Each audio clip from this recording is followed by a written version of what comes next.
நேயர்களே, ஒரு மனிதர் டொபாக்கோ கன்சியூம் பண்ணுறதுனால அவரோட ஆரோக்கியம் மட்டும் இல்லைங்க, அவங்க குடும்பமே நிறைய பாதிப்புகளுக்கு உள்ளாகுறாங்க. ஸோ இதை பற்றிய அவேர்னஸ் ஏற்படுத்தக்கூடிய தினம் தான் இன்னைக்கு வேர்ல்ட் ஆன்டி டொபாக்கோ டே.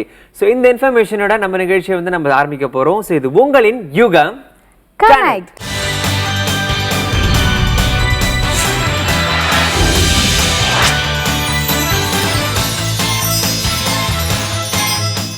இன்றைக்கு நம்ம ஒரு ராகம் பாடலுடன்ல என்ன பார்க்க போறோம்? எப்பயுமே பார்த்தீங்கன்னா ஒரு ராகம் என்ன மாதிரியான சினிமா பாடல்கள் கூட கனெக்ட் ஆகுது அப்படின்றத நம்ம நேயர்களுக்காக எக்ஸ்பிளைன் பண்ணுவாங்க பாக்கியஸ்ரீ மற்றும் காமேஷ். ஸோ இன்னைக்கும் அதே மாதிரி ஒரு ராகம் அது என்ன மாதிரியான பாட்டுகள் கூட சேர்ந்து வருதுன்றதை தான் தொகுத்து வழங்க போறாங்க. வாங்க நேயர்களை பார்க்கலாம்.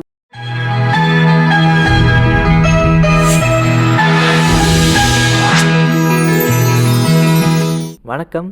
இன்னைக்கு ஒரு ராகம் பாடலோடு என்ன ராகம் பார்க்க போகிறோம் பாக்கியஸ்ரீ? இன்றைக்கி நாம் சிம்மேந்திர மத்தியமம் ராகம் பார்க்க போகிறோம். இந்த ராகம் நிறைய மியூசிக் டைரக்டர்ஸ் யூஸ் பண்ணியிருக்காங்க. நம்ம நிறைய அதிகமாக கேட்டு ரொம்ப பிடிச்சி பாடி பார்த்த பாட்டெல்லாம் இந்த ராகத்தில். சரி. இது 57வது மேளகர்த்தா ராகம். ஓகே, சம்பூர்ண ராகம். ஆமாம், சம்பூர்ண ராகம், தாய் ராகம். தாய் ராகம். இன்னொன்று என்னென்னா, நமக்கு கீரவாணி ராகம் இருக்கு இல்லையா, அதுக்கு அப்படியே ஆப்போசிட் ராகம். இது மா 2, அங்கே மா 1 மாற்றினா அப்படியே கீரவாணி. அப்படியே கீரவாணி. ஓகே, இதோட ஆரோடம் அவரோடம் பார்த்துருவோமா? சரி க மா பத நீ சா சா நீ த ப மா க ரீ சா.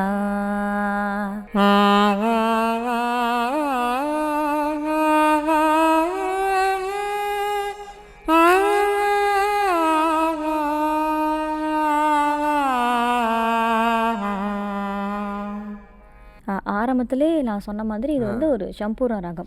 மேலேயும் 7 ஸ்வரங்கள் வரும், கீழே 7 ஸ்வரம். ஆரோகணத்தில் 7 ஸ்வரம், அவரோகணத்தில்.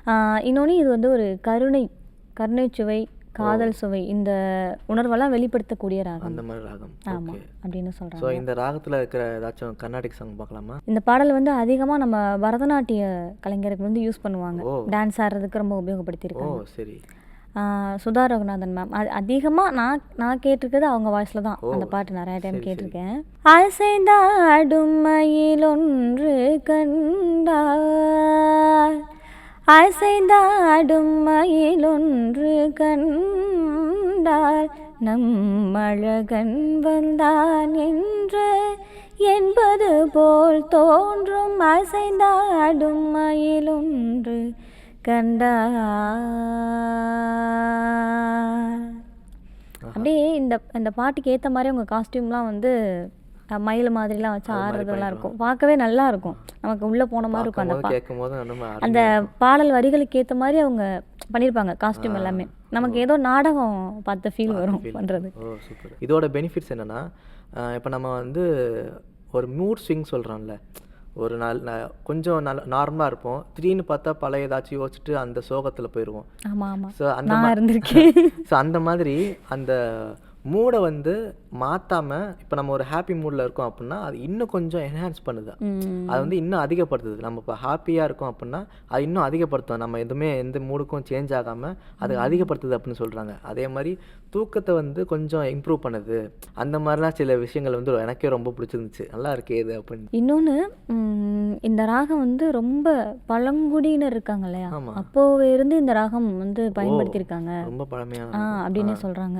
தாலாட்டும் பூங்காற்று நான் அல்லவா, நீ கேட்டு பாராட்டு ஓ மன்னவா, வருவாயோ வாராயோ ஓ நெஞ்சமே, ஓ நெஞ்சமே, உன் நெஞ்சமே தஞ்சமே. ஆனந்த ராகம் கேட்கும் காலம், கீழ்வானிலே ஒளிதான் தோன்றுதே. இப்போ ஃபஸ்ட்டு சொன்னேன் இல்லையா, அந்த ஃபீலுக்கும் இந்த ஃபீலுக்கும் என்ன ஒரு வித்தியாசம் தெரியுது இல்லையா. அது ஒரு லவ் சாங் தான், பட் ஒரு ஒரு மெல்லிசையான்னு சொல்கிறது ஒரு மூடாக அமைதியாக போகும். அதுக்கு அப்படியே இது ஒரு ஆப்போசிட்டாக இருக்கும் அந்த ஃபாஸ்ட்டில். ஓ சரி சரி. ஒரே ராகம் தான். இப்போ இதில் நியூ சாங்ஸுமே நிறையா இருக்குது. இவர் இமான் சார் கம்போஸ் பண்ணது இந்த அடியே என்ன ராகம் நீயும் பாடுற, ஆனால் அந்த பேசிக் நல்லா தெரிஞ்சிடும், அந்த ராகத்தோட பேசிக். ஸோ இன்றைக்கி ஒரு நேர் கேட்டிருக்காங்க, அது என்னென்னா இந்த கீர்த்தனை கிருதி இதெல்லாம் சொல்கிறாங்களே இதெல்லாம் என்னது அப்படின்னு கேட்குறாங்க. இது வந்து உங்களுக்கு சுலபமாக புரிகிற மாதிரி சொல்கிறேன். அதெல்லாமே வந்து ஒரு இப்போ சாங்லாம் நம்ம கேட்குறோம் இல்லையா, இசையமைப்பாளர் வந்து கம்போஸ் பண்ணி ஒரு சாங் இருக்கு இல்லையா, அந்த மாதிரி அப்போ உள்ள கம்போசர்ஸ் வந்து இந்த கீர்த்தனைகள் கிருதிகள் இதெல்லாமே வந்து கம்போஸ் பண்ணி ஒரு சாங்காக வந்து வச்சுருக்காங்க. ஸோ இது ரெண்டுத்துக்குமே ஒரு சின்ன டிஃப்ரென்ஸ் தான் இருக்குது. ரெண்டுத்துக்குமே வந்து பல்லவி இருக்கும், சரணம் இருக்கும், அனுப்பல்லவி இருக்கும். அதே மாதிரி சின்ன சின்ன டிஃப்ரென்ஸ் தான் இருக்கும். ஸோ பொதுவாக இந்த கீர்த்தனை கிருதிகள் எல்லாமே வந்து பக்திக்காக பண்ணது தான். பக்தி பாடல்கள் தான் நிறையா இருக்குது. இது ரெண்டுத்துக்குமே வந்து ஒரே ஒரு டிஃப்ரெண்ட் மட்டும்தான் இருக்குது. இப்போது நம்ம வந்து கீர்த்தனை அப்படின்னு எடுத்துக்கிட்டோன்னா பல்லவி இருக்கும், டேரெக்டாக சரணம் போயிடுவாங்க. கிருத்தி அப்படின்னு எடுத்துட்டோம்னா கீர்த்தனையோட சின்ன ஒரு எக்ஸ்பான்ஷனோட ஒரு லெவல் தான் அது. அதுலேருந்து கொஞ்சம் எக்ஸ்பாண்ட் பண்ணி இதில் பண்ணியிருப்பாங்க. கிருத்தியில் எப்படி இருக்குன்னா பல்லவி அனுப்பல்லவி சரணம் அந்த மாதிரி கொஞ்சம் எக்ஸ்பேண்டடாக இருக்கும். ஸோ இது ரெண்டுத்துக்குமே வந்து இந்த அனுப்பல்லவி அந்த மாதிரி சின்ன சின்ன விஷயங்கள் மட்டும்தான் டிஃப்ரெண்ட்டாக இருக்கும். இதுதான் இந்த கீர்த்தனை அந்த கிருதிகள். இதே மாதிரி அடுத்த ஒரு ராகத்தோடு உங்களை சந்திக்கிறோம். நன்றி. நன்றி.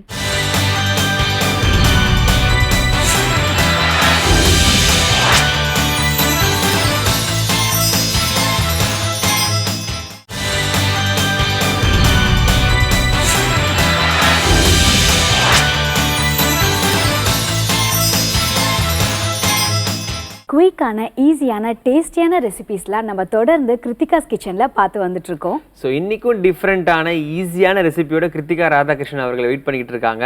வாங்க போய் பார்க்கலாம்.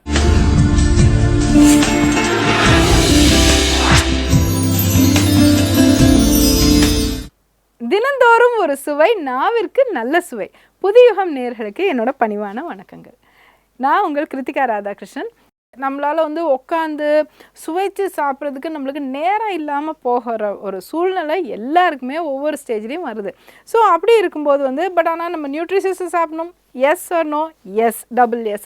ஸோ அதனால் வந்து நம்ம எப்படி அந்த நியூட்ரிஷியஸை நம்ம சாப்பிட்ற உணவை எப்படி நியூட்ரிஷியஸாக கொண்டு வருது அப்படின்னு நம்ம ஒரு சிந்தனை ப்ராசஸில் வந்து நம்ம இந்த ஒரு ரெசிபியை நம்ம அரைவ் பண்ணியிருக்கோம். இது என்ன அப்படின்னாக்க வந்து குதிரைவாலி லெமன் ரசம் எப்படி பண்ணுறதுன்னு நம்ம சொல்லி கொடுக்க போகிறோம். செகண்டில் வந்து கருகப்பிலை பொடி, ஒரு பொட்டன்ட் கருகப்பிலை பொடியை வச்சு ஒரு தயிர் சாமை எப்படி பண்ண போகிறோம், தயிர் குதிரைவாலி எப்படி பண்ண போகிறோம் அப்படின்னு நம்ம பார்க்க போகிறோம்.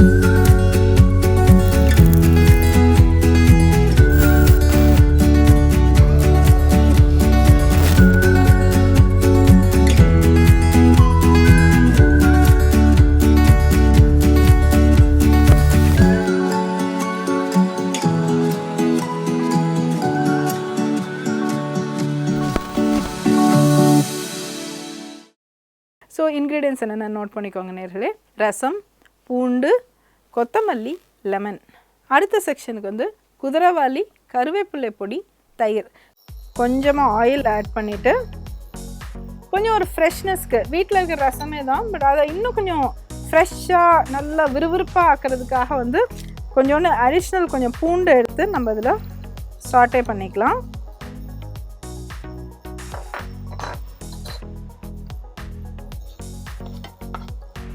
ஸோ ரசம் சாதம் அப்படிங்கிறது வந்து சின்ன குழந்தையிலேருந்து பெரியவங்களால் ரொம்ப ஈஸியாக ஜெமிக்கவும் முடியும், சாப்பிடவும் முடியும். ஸோ அதனால் வந்து இப்போ இயர் ஆஃப் மில்லட்ஸ் எல்லாருக்குமே தெரியும். மில்லட்டோட ரொம்ப முக்கியமான இது என்ன அப்படின்னு, ஏன் மில்லட் நம்மளுக்கு இவ்வளோ முக்கியத்துவம் கொடுக்குறோம் அப்படின்னாக்கா ரொம்ப ரொம்ப வேலிட் ரீசன்ஸுங்க. அதாவது வெயிட் மேனேஜ்மெண்ட், டயட் மேனேஜ்மெண்ட்க்கு ரொம்ப ரொம்ப நல்லது. நல்ல பசி தாங்கக்கூடிய ஒரு சக்தி வாய்ந்த ஒரு கிரெயின் இது. ரெண்டாவது வந்து என்னன்னாக்கா இதில் வந்து நிறைய கீ வைட்டமின்ஸ் நிறைய இருக்குது. அண்ட் டயபெட்டிஸ் மேனேஜ்மெண்ட்டுக்கும் ரொம்ப ரொம்ப நல்லது இது. ஸோ அதனால் வந்து இன் ஆல்வேஸ் வந்து மில்லட்டை எந்த அளவுக்கு நீங்கள் இன்க்ளூட் பண்ணிக்கிறது அப்படின்ட்டுன்னு நீங்கள் பார்த்துக்கோங்க. இப்போ இதில் வந்து கொத்தமல்லி,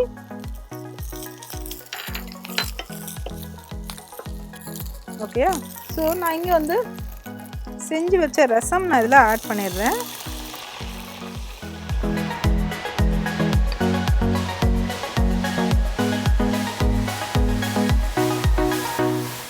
சிம்மரிங்கில் இருக்கும்போதே நீங்கள் என்ன பண்ணுறீங்கன்னா லெமனில் வந்து ஏன் அப்படின்னாக்க வந்து வைட்டமின் சி நிறைஞ்சது, ரொம்ப நல்லது உடம்புக்கு. அண்ட் ஆல்சோ உங்கள் ரசத்துக்கு ஒரு ஃப்ரெஷ் டேஷ் ஆஃப் ரசம் வந்து ரொம்ப நல்ல ஒரு ஃப்ரெஷ் டேஸ்ட் ஒன்று கொடுக்கும். ஓகே, இப்போ நான் வந்து நல்லா வேக வச்ச குதிரைவாலி வச்சுருக்கேன், அதோடு வந்து இதை ஆட் பண்ணிடுங்க. உங்களுக்கு எவ்வளோ தேவையோ ஆட் பண்ணிக்கோங்க. ரசம் எந்த அளவுக்கு இருக்கோ அந்தளவு ஆட் பண்ணிக்கோங்க. இதுதான் இதோட வந்து ப்ரொப்போர்ஷன்ஸ் அப்படின்ட்டு நம்ம சொன்னோன்னா அவ்வளோதான். உப்பு பார்த்து சரியாக இருக்கான்னு பார்த்துக்கோங்க. நெய் பிரியர்கள், நெய் ஃபேன்ஸ், நெய் ஒரு ஸ்பூன் தாராளமாக ஆட் பண்ணிக்கோங்க. So that's all. இது வந்து ரெடி உங்களுக்கு. நீங்கள் அதை வந்து லஞ்ச் பாக்ஸ் எடுத்துக்கலாம், குயிக்காக ஒரு பிரேக்ஃபாஸ்ட்டுக்கு சாப்பிட்ணுன்னா அதையும் இதை போட்டு சாப்பிட்லாம். லைட் வந்து ஸ்டமக்காக இருக்கும், ஹெல்த்தியாக இருக்கும். டின்னருக்கு வந்து நீங்கள் டயர்டாக வந்தீங்கன்னா டக்குன்னு இது வந்து ஈஸியாக ரசம் செய்கிறதுக்கு எவ்வளோ நேரங்க ஆக போகுது? நேரமே ஆகாது. ஸோ அதனால் டக்குன்னு நீங்கள் எடுத்து செஞ்சிடலாம். இதை எப்படி நம்ம பிளேட் பண்ணுறதுன்னு நம்ம பார்த்துடலாம்.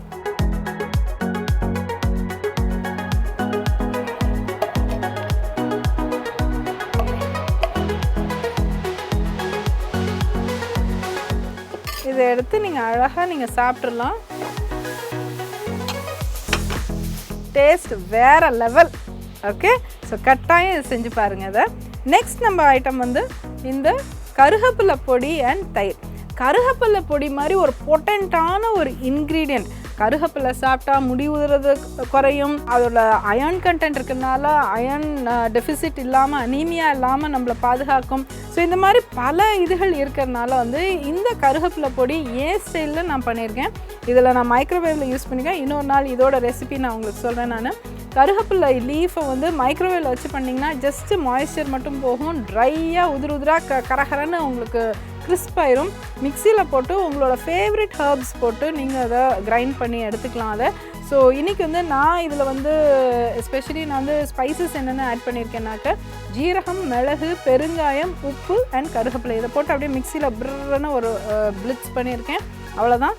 ஸோ இதில் வந்து நம்ம எப்படி தயிரை வச்சு நம்ம செய்கிறோம் அப்படின்ட்டு நம்ம பார்க்கலாம். ஸோ இப்போ பார்த்தீங்கன்னாக்கா தயிர், இதுக்கு வந்து என்ன தயிர், இதுக்கு மட்டும் ஒரே ஒரு சின்ன ஒரு ப்ரீ ரெக்வெசிட் அப்படின்னு நம்ம சொல்லலாம். கொஞ்சம் கெட்டியான தயிராக பார்த்து எடுத்துக்கோங்க. வீட்டு தயிர்னால் கொஞ்சம் லேசாக வடிகட்டி எடுத்துக்கோங்க. அது இன்னும் நல்லா உங்களுக்கு டேஸ்ட்டாகவும் இருக்கும். அதே சமயத்தில் வடிகட்டும் போது ப்ரோட்டீன் கண்டென்ட்டும் அதில் நிறைய உங்களுக்கு சின்ன ஒரு ஸ்பூன்லேயே வந்து நிறைய ப்ரோட்டீன் கண்டென்ட் உங்களுக்கு வரும்.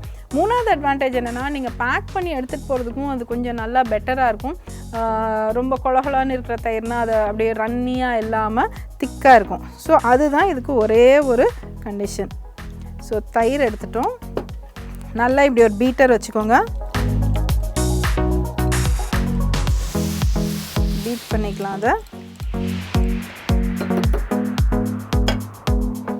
உப்பு,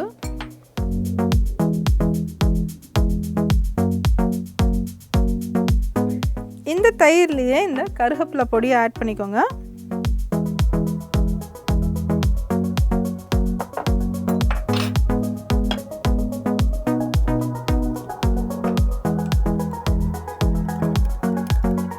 கட்டி இல்லாமல் பீட் பண்ணிக்கணுங்க. அப்போ தான் அது வந்து நல்லா பார்க்குறதுக்கு நல்லா யூனிஃபார்மாக இருக்கும்.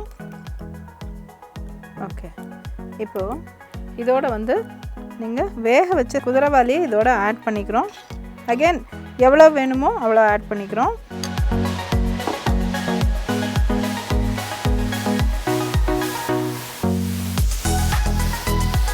இது வந்து குழந்தைங்கலேருந்து பெரியவங்க எல்லாரும் சாப்பிட்லாம், பேக் பண்ணி எடுத்துக்கலாம். இது செய்கிறதுக்கு டைமே ஆகாது. பட் ஆனால் அட் த சேம் டைம் ஒரு complete meal, nutrition wise, taste wise. அதாவது ஒரு சாப்பாடை சாப்பிடும்போது பெரும்பாலான பேர் வந்து பிரியாணி எடுத்துக்கிறாங்க லஞ்ச் அவரில், நான் பார்த்துருக்கேன். அது ஏன் அப்படின்னாக்கா அது சாப்பிட்டா ஒரு திருப்தியாக இருக்குது. அது சாப்பிட்டுட்டு வேறு ஏதோ சாப்பிட்ணும் அப்படின்னு தோணாது, இல்லைனா திருப்தி இல்லாமல் தன்மை. ஸோ ஒரு சாப்பாடுங்கிறது வந்து நம்மளுக்கு திருப்தி கொடுக்கணும், சாஷிட்டி அப்படின்னு சொல்லுவோம் நம்ம. ஸோ அந்த சாஷிட்டியை கொடுக்குற எந்த உணவுமே நல்ல ஒரு சிறந்த உணவாக இருக்கும். ஸோ அப்படி சாஷிட்டி கொடுக்குற உணவை வந்து நம்ம எந்த அளவுக்கு அதை நியூட்ரிஷியஸாகவும் ஆரோக்கியமாகவும் ஆக்குறோங்கிறது அது ரொம்ப ஒரு முக்கியமான ஒரு பாயிண்ட்.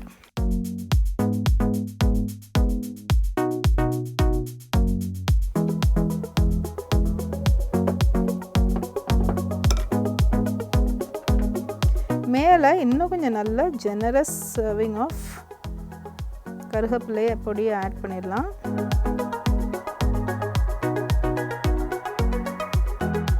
அண்ட் இதுக்கு ஒரு டிசைன் கொடுக்கறதுக்கு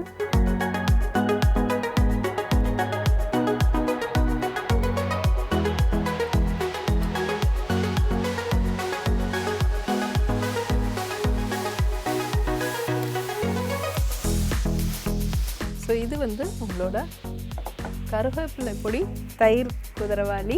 ஸோ குதிரவாளி கதம்பம் உங்களுக்கு இன்றைக்கி. ஸோ அதனால் வந்து I'm sure you really gonna enjoy it. இது வந்து நீங்கள் சாப்பிட்டிங்கனாக்கா அப்படியே ஒரு வேறு லெவலில் நம்மளோட கில்ட்லெஸ் ஈட்டிங் அது ஒன்று, ரெண்டாவது வந்து திருப்தியான ஒரு ஈட்டிங். ஸோ அதனால் வந்து நல்ல ஹாப்பியாகவும் வாய் நிறையவும் சாப்பிட்லாம், வயிறு நிறையவும் சாப்பிட்லாம். அதே சமயம் ஒரு கில்ட் இல்லாமல் ஐயோ நம்ம ஓவர் ஈட் பண்ணிட்டோமோ அப்படிங்கிற ஒரு கில்ட் இல்லாமல் சூப்பராக சாப்பிட்றதுக்கு 2 சூப்பரான recipes. Have a great day and I'll meet you again. அடுத்த நிகழ்ச்சியில் வந்து ஒரு ரொம்ப சுவையான ஒரு ரெசிபி, இன்னொரு சுவையான ஒரு சிந்தனை, தினமும் ஒரு சுவை, நாவிற்கு நல்ல சுவை. நன்றி, வணக்கம்.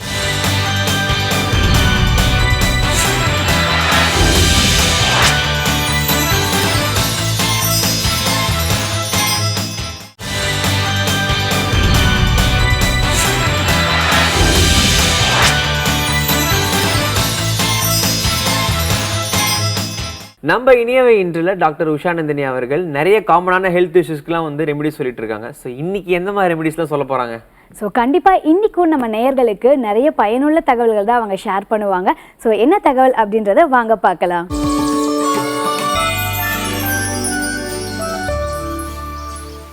அனைவருக்கும் வணக்கம்.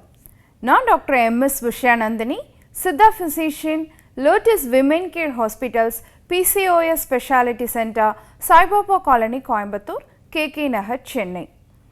இனியவை இன்று நிகழ்ச்சியில் தொடர்ந்து நம்ம பெண்கள் சார்ந்த பல ஆரோக்கிய குறிப்புகளை பார்த்துட்டே வரோங்க. அந்த வகையில் இன்னைக்கு நம்ம சொல்லக்கூடியது, நிறைய பெண்களுக்கு திருமணத்திற்கு பின்னாடி உடல் எடை கூடிடுது.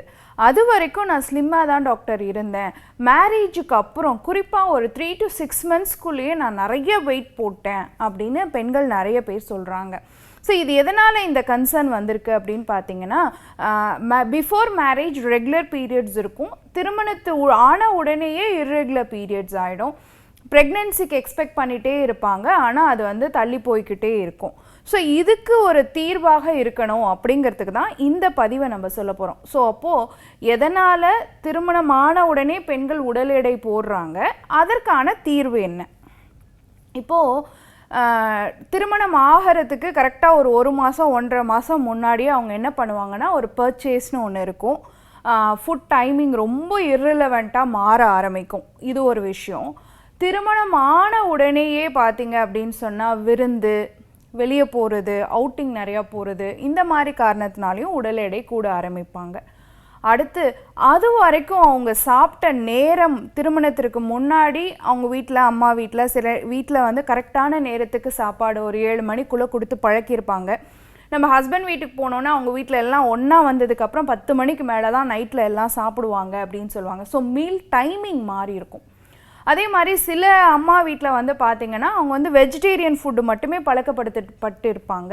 அதே ஹஸ்பண்ட் வீட்டுக்கு போன உடனே நான்வெஜ் ஃபுட் சாப்பிடுவாங்க. சில பேரோட வீட்டில் என்னைக்காவது ஒரு நாள் தான் நான்வெஜ் சாப்பிடுவாங்க. ஆனால் இப்போ நம்ம திருமணமான போய் இருக்கக்கூடிய வீட்டில் வந்து பார்த்திங்கன்னா டெய்லி நான்வெஜ் சாப்பிட்றவங்க இருப்பாங்க. சிக்கன் நிறையா சாப்பிட்றது ஒரு ஹேபிட்டாக மாறும். அதே மாதிரி ஃபுட்டு வந்து அவங்க நிறைய ஆயில் யூஸ் பண்ணியிருப்பாங்க. அது வரைக்கும் நம்ம வீட்டில் வந்து பார்த்திங்கன்னா சுத்தமான நல்லெண்ணெய் அந்த மாதிரி யூஸ் பண்ணி பழகிருப்போம்.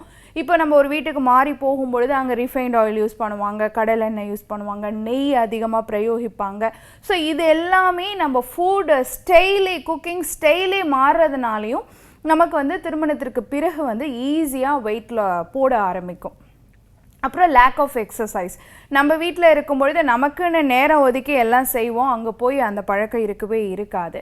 அதே மாதிரி நம்ம சாப்பிடக்கூடிய உணவில் கலோரி வந்து பார்த்திங்கன்னா வெஜிடபிள்ஸ், காய்கறி, கீரை எல்லாம் வந்து நம்ம வீட்டில் இருக்கும்பொழுது பார்த்து சாப்பிடுவோம். அங்கே போய் எல்லாருக்கும் நம்ம கொடுத்துட்டு கொஞ்சம் மீதி இருக்கிறத தான் நம்ம சாப்பிடுவோம். ப்ளஸ் வந்து ஸ்ட்ரெஸ்ஸும் கூட ஆரம்பிக்கும்.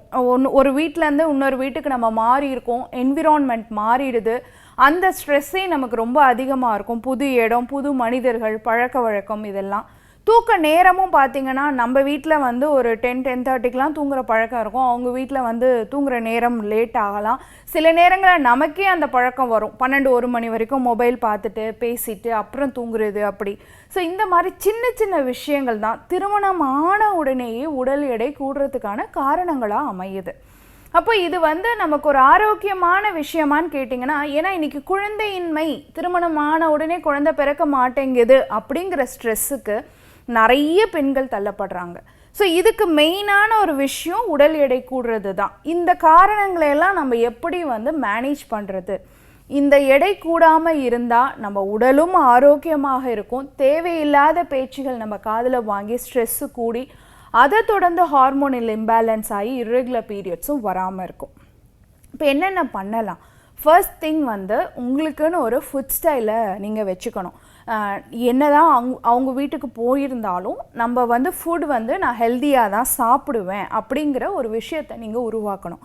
ஸோ தேவையில்லாத உணவு முறைகளை தவிர்த்துட்டு என்ன நம்ம ஃபங்க்ஷனுக்கு போனாலும் சரி, என்ன விருந்துக்கு போனாலும் சரி, என்ன அவுட்டிங் போனாலும் சரி, அடுத்து நம்ம ஒரு தாய்மை அப்படிங்கிற அடையக்கூடிய பருவத்துக்கு போகணும்னா இந்த உணவுகள்லாம் நம்ம எடுக்கக்கூடாதுங்கிறதுல நம்ம தெளிவாக இருக்கணும். அதே சமயம் அந்த வீட்டில் இருக்கிறவங்களுக்கும் ஒரு ஹெல்த்தியான ஃபுட் ஸ்டைலை நம்ம ஃபாலோ பண்ண வைக்கலாம், தப்பு கிடையாது. பட் சில பேர் அம்மா வீட்லேயே ஆல்ரெடி அன்ஹெல்த்தியாக இருப்பாங்க, இங்கே வந்தோடனே ஹெல்த்தியாகவும் மாறுவாங்க. ஸோ அந்த விஷயங்களும் நடக்க தான் செய்யுது. அதே மாதிரி இரவு தூக்கம்ங்கிறது வந்து என்ன இருந்தாலும் பகலில் நம்ம பேசிக்கலாம், வெளியே போகலாம், மொபைல் பார்க்கலாம், எல்லாமே பண்ணலாம். ஆனால் இரவு நேரம் தூக்கம் கெடக்கூடாது. அந்த மாதிரி கெடுக்கும் பொழுது உங்கள் அட்ரினல் கார்டிசால் லெவல் கூடுச்சு அப்படின்னு சொன்னால் ரொம்ப ஸ்ட்ரெஸ் அதிகமாகும், மலச்சிக்கல் வரும், வயிறு உப்புசமாகும், தேவையில்லாத நேரத்தில் பசிக்க ஆரம்பிக்கும், உங்களுடைய கான்ஃபிடென்ஸ் லெவல் வந்து குறைய ஆரம்பிக்கும். அதே சமயம் அம்மா வீட்டுக்கு போகணும், அவங்கக்கிட்ட பேசணும், இந்த மாதிரியான ஸ்ட்ரெஸ் அதிகமாகிக்கிட்டே போகும். ஸோ இது எல்லாமே எதனால் உருவாகுதுன்னா நீங்கள் இரவு நேரம் தூக்கம் கெடுத்துக்கிறதுனால உருவாகுது. ஸோ கண்டிப்பாக நேரத்துக்கேற்ற தூக்க முறையை நீங்கள் ஃபாலோ பண்ணணும். அதே மாதிரி ஹெல்த்தியாக வெஜிடபிள்ஸ், ஃப்ரூட்ஸ் வாங்கி வச்சு சாப்பிடுங்க. ஏன்னா நீங்கள் அடுத்த பருவத்துக்கு போகணும், தாய்மையை அடையணும்னா அந்த நியூட்ரிஷன் ரொம்ப ரொம்ப ரெக்வயர்டு. அதே மாதிரி மாமியார் வீட்டுக்கு போனாலும் நம்ம எக்ஸசைஸ் பண்ணலாம், தப்பே கிடையாது. ஒரு நாளைக்கு 1/2 அன் ஹவர் நேரம் ஒதுக்கி காலையிலையும் சாயந்தரமும் சின்ன சின்ன யோகா, சின்ன சின்ன எக்ஸசைஸ் கம்பல்சரி நீங்கள் பண்ணணும். அதே மாதிரி ஸ்லீப் பேட்டர்னும் ஒரு பர்டிகுலர் பேட்டர்னை ஒதுக்கி அந்த நேரத்துக்கு தூங்கணும், அந்த நேரத்துக்கு ஏர்லியராக எழுந்திருக்கணும். சரி, 10:30க்கு படுத்து நீங்கள் 5:30க்கு எழுந்தீங்கன்னா எல்லார் வீட்லேயும் நல்லா தானே பார்ப்பாங்க. ஸோ அந்த மாதிரி ஒரு லைஃப் ஸ்டைலை நீங்கள் வளர்த்துக்கும் பொழுது உங்கள் உடலும் ஆரோக்கியமாக இருக்கும், உங்கள் மனசும் ஆரோக்கியமாக இருக்கும். சரி டாக்டர், இப்போ நாங்கள் வீட்டில் இருக்கோம், இதெல்லாம் செய்கிறோம், ஆனால் வெயிட் போட்டுட்டோமே, அப்போ வெயிட்டை குறைக்கிறது எப்படின்னு கேட்டிங்கன்னா, ரெகுலராக ஃபோலிக் ஆசிட் நிறைஞ்ச கருவேப்பிலையை காலையில் தண்ணியில் போட்டு கொதிக்க வச்சு அந்த தண்ணியை குடிக்கலாம். இல்லை ஃப்ரெஷ்ஷாக உங்கள் வீட்டில் கருவேப்பிலை செடி இருக்குது அப்படின்னா டெய்லி வந்து கொழுந்து கருவேப்பிலையாக ஒரே ஒரு இனுக்கு அப்படியே உருவி நல்லா வாஷ் பண்ணிவிட்டு வாயில் போட்டு மென்று சாப்பிட்டுட்டு 1 டம்ளர் வெந்நீர் குடிக்கலாம். இது வந்து தேவையில்லாத வயிறு சுற்றி இடுப்பு சுற்றி இருக்கக்கூடிய கொழுப்பை குறைக்கக்கூடியதாக இருக்கும். அதே மாதிரி இரவு நேரங்களில் திரிபலா கஷாயம் ரொம்ப சப்போர்ட்டிவாக இருக்கும். 1 ஸ்பூன் திரிபலா பொடியை எடுத்துக்கோங்க, 2 டம்ளர் தண்ணி விட்டுக்கோங்க, நல்லா கொதிக்க வச்சு ஒரு 3/4 கிளாஸ் ஆன பிறகு வடிகட்டி சாப்பிட்டுட்டு தூங்க போகிறதுக்கு முன்னாடி அதை கொஞ்சம் குடிச்சிட்டு படுத்துருங்க. இந்த மாதிரி தொடர்ச்சியாக நீங்கள் பயன்படுத்தும் பொழுது திருமணம் ஆன உடனே போய் ஒரு வீட்டில் நம்ம சந்திக்கக்கூடிய பிரச்சனை இர்ரெகுலர் பீரியட்ஸ், குழந்தை பாக்கியம் தள்ளி போகிறது, உடல் எடை கூறுறது, இது 3க்குமே நான் சொன்ன இந்த தீர்வு சொல்யூஷனாக இருக்கும். உடல் எடையும் கட்டுப்பாட்டில் இருக்கும். பயன்படுத்தி பாருங்கள். இதே மாதிரி இன்னொரு ஆரோக்கிய குறிப்போடு நான் உங்களை சந்திக்கிறேன். இயற்கையோடு இணைவோம், ஆரோக்கியமாக இருப்போம், ஆனந்தமாக வாழ்வோம். நன்றி, வணக்கம்.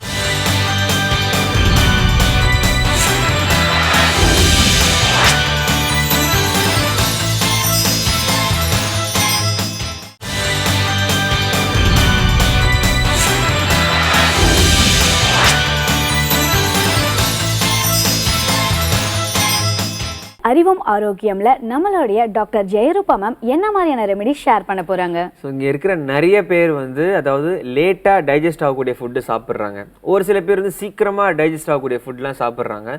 ஸோ எப்படி இருந்தாலும் இது எல்லாமே குடலில் தான் போய் தங்குது. ஆனால் இது எப்படி சுத்தமாக வச்சுக்கணும் அப்படின்றத அவங்க சொல்ல போகிறாங்க. வாங்க போய் கேட்போம்.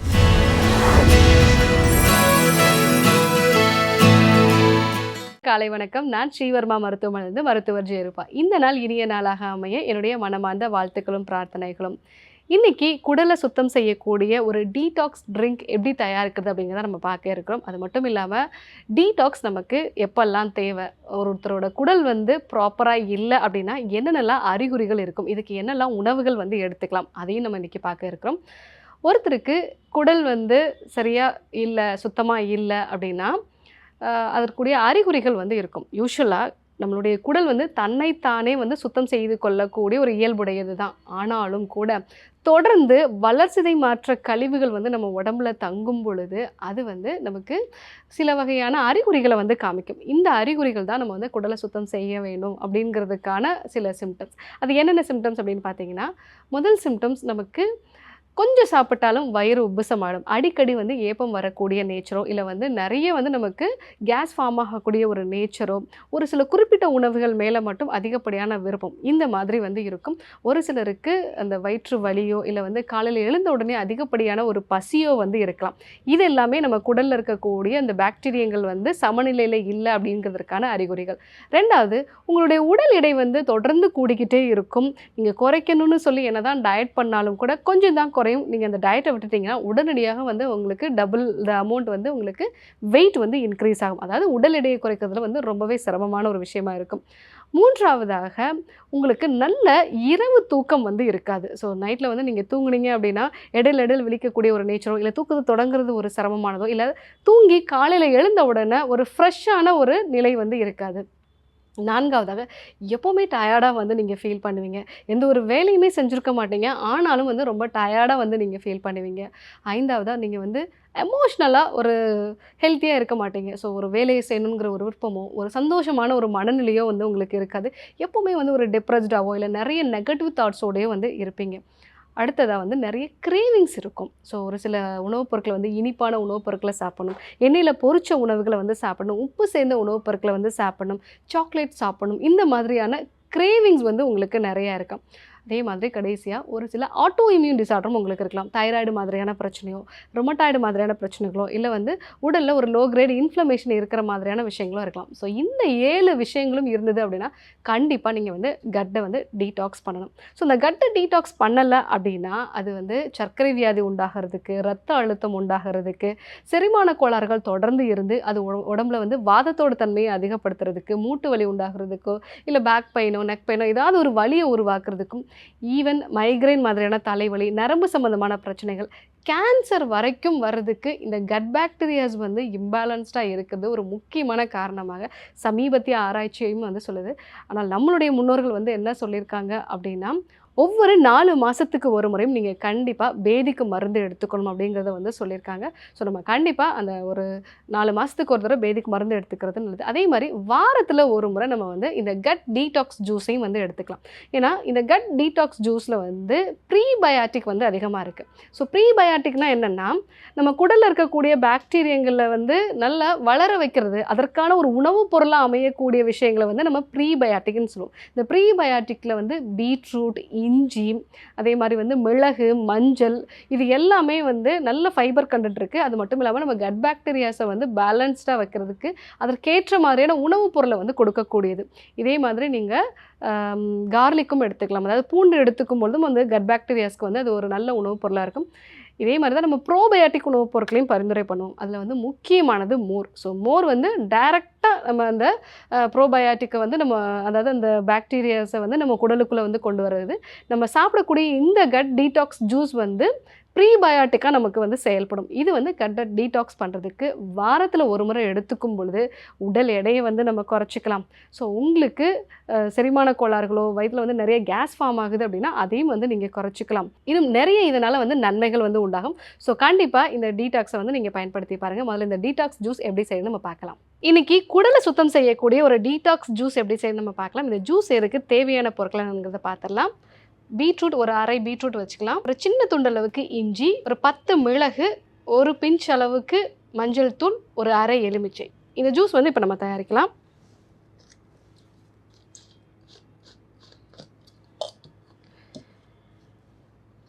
இந்த பீட்ரூட்டை சின்ன சின்னதாக நம்ம வந்து கட் பண்ணி வச்சுருக்கோம். ஸோ இதை வந்து இப்போ நம்ம சேர்த்துடலாம்.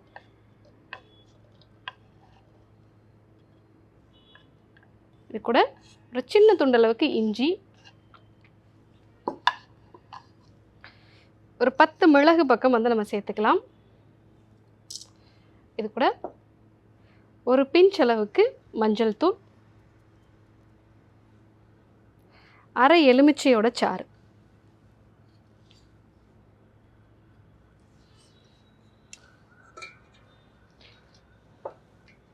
கொஞ்சமாக தண்ணி சேர்த்துக்கலாம்.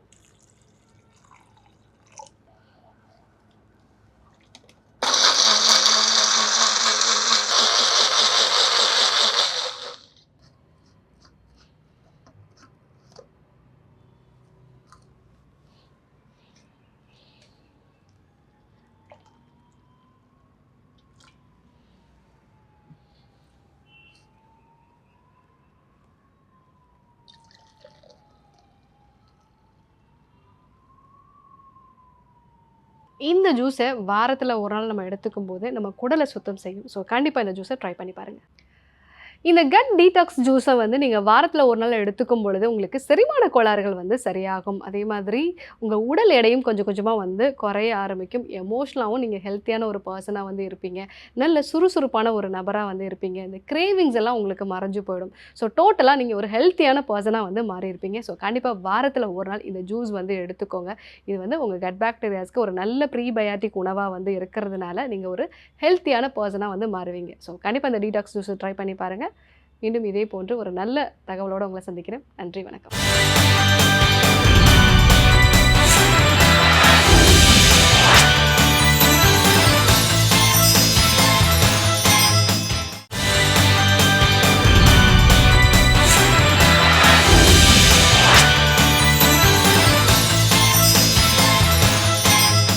நம்மளுடைய விருந்தினர் பக்கத்தில் நம்ம வெவ்வேறு துறை சார்ந்த நிறைய விருந்தினர்களை வந்து நம்ம நேர்காணல் பண்ணியிருக்கோம்.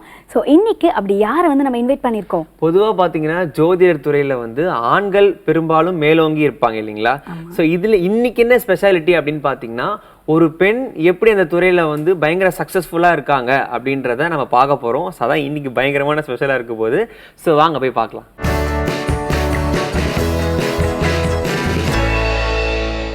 இன்னைக்கு விருந்தினர் பக்கத்துல நம்ம கூட யார் இருக்காங்க அப்படின்னு பாத்தீங்கன்னா, ஜோதிட ஆலோசகர் பாரதி ஸ்ரீதர் அவர்கள் தான். வணக்கம் மேம். வணக்கம் மேம், எப்படி இருக்கீங்க? நல்லா இருக்கேன். நீங்க எப்படி இருக்கீங்க? ரொம்ப நல்லா இருக்கேன் மேம். உங்களை பார்க்கும்போது ரொம்ப பிளசண்டா இருக்கு. Thank you so much. இந்த ஜோதிடர் ஆலோசகரா இருக்கிறதுக்கு உங்களுக்கு எது மேம் புஷ் பண்ணுச்சு? அதாவது ஜோதிடம் அப்படிங்கிறது ஒரு கலை.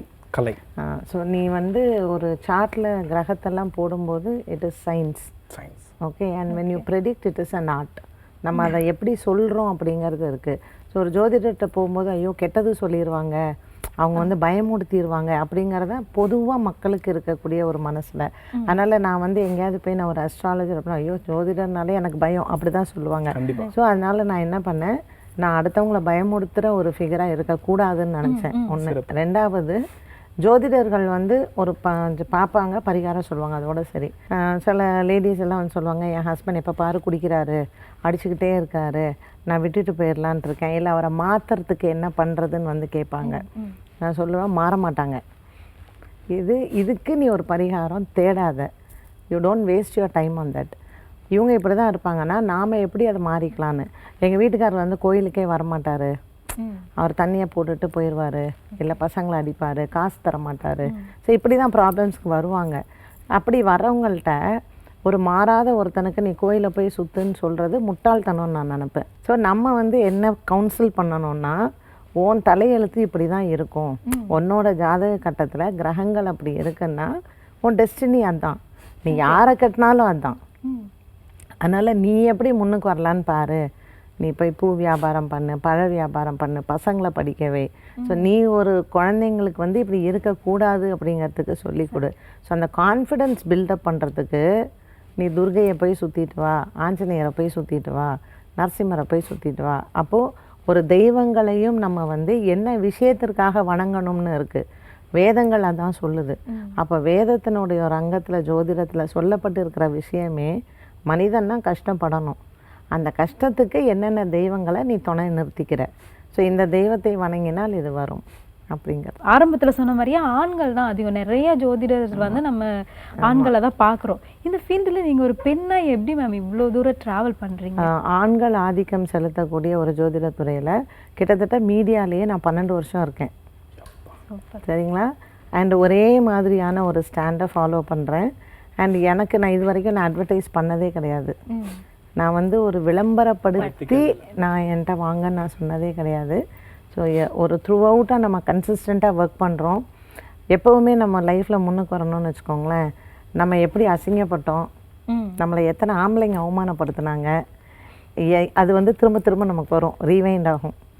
உடனே நம்ம நினைப்போம், சே லைஃப்பில் நம்ம இதை சாதிச்சே காமிக்கணும். அப்படி தான் வந்து மேம் இப்போ வந்து கிரகங்கள் கர்மாக்கள் இதை எப்படி நம்ம வித்தியாசப்படுத்தி பார்க்குறது? பொதுவாக ஒரு 90% பீப்புள் என்ன சொல்லுவாங்கன்னா, நான் எவ்வளோ உழைச்சாலும் என் ஆஃபீஸில் சேலரி ப்ராப்பராகவே கொடுக்க மாட்டேங்கிறாங்க, நான் உழைச்ச காசு வரமாட்டேங்கிறது. இது நீங்கள் எத்தனை பேர் சொல்லி கேட்டிருப்பீங்க? நிறைய பேர் சொல்லியிருக்காங்க. கேட்போம். உடனே நம்மளுடைய என்ன பண்ணுவோம், சரி இவ்வளோ வருஷம் எக்ஸ்பீரியன்ஸ் போட்டோம், வேறு எங்கேயாவது போகலாம் அப்படின்னு தோணும். அங்கே போய் நமக்கு சேலரி இன்க்ரீஸ் வந்தாலும் இங்கே பார்த்த வேலையை விட டபுள் மடங்கு வேலை பார்ப்போம். புரியுதுங்களா? இதுக்கு பேர் கர்ம பலன்னு பேர். ஓகே. இப்போ ஒரு நிறைய சொத்தோட ஒரு வசதியோடு இருக்கிற ஒரு அம்மா 10 பேர் வீட்டில் வேலைக்கு வச்சுருந்தா கூட அது சாப்பிடும்போது சந்தோஷமாக சாப்பிடுதா இல்லையா நமக்கு தெரியாது.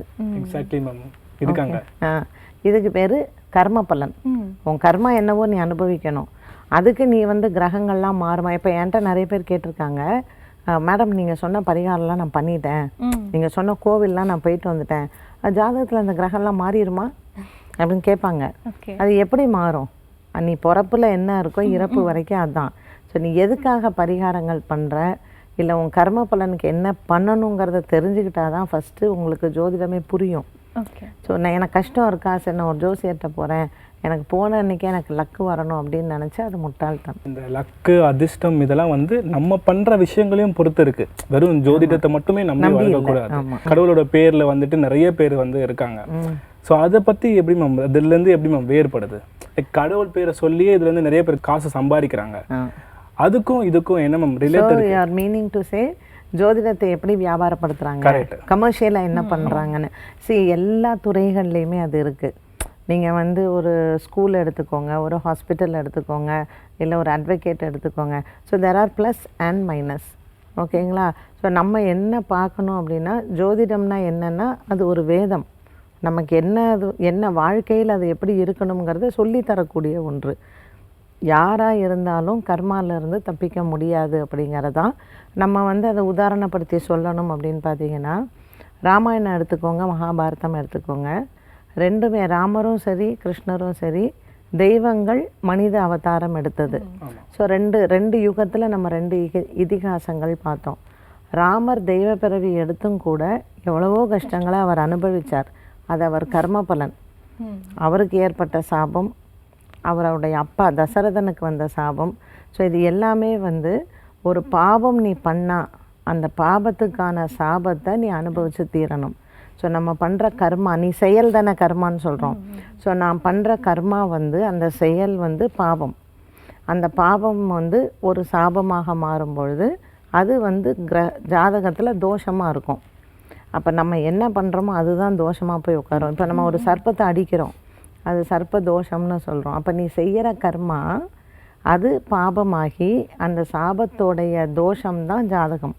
இப்போ ராகு கேத்து தோஷம்னு சொல்கிறது வந்து நீ பண்ணியிருப்ப, அதற்கானதை நீ அனுபவிக்கணும். இப்போ நம்ம புத்து இருக்கிற இடத்தெல்லாம் அடிச்சுட்டு நம்ம பாட்டுக்கு ஃப்ளாட்டையும் வீடையும் கட்டுறோம். ஸோ அதற்கான நீ ஏதாவது பிராயச்சித்தம் பண்ணியான்னா பண்ணியிருக்க மாட்டோம். ஸோ அந்த பிராயச்சித்தத்தை பண்ணிவிட்டு நம்ம ஒரு செயலை செய்யும் பொழுது பாபம் வராது. ஆனால் மனிதனோட வாழ்க்கையில் யாரும் அவ்வளோ தூரம் யோசிக்க மாட்டாங்க. கண்டிப்பாக வந்து அவங்களோட எக்ஸ்பீரியன்ஸையும் அண்ட் இந்த ஜோதிட ஃபீல்டில் இருக்கிற விஷயங்களையும் நீங்கள் எங்க கூட நிறைய பகிர்ந்துட்டீங்க மேம். அண்ட் அது எல்லாத்துக்குமே ரொம்ப ரொம்ப நன்றி. Thank you so much. தேங்க்யூ. உங்கள் வேல்யூபலான டைமை ஸ்பெண்ட் பண்ணதுக்கு தேங்க்யூ மேம்.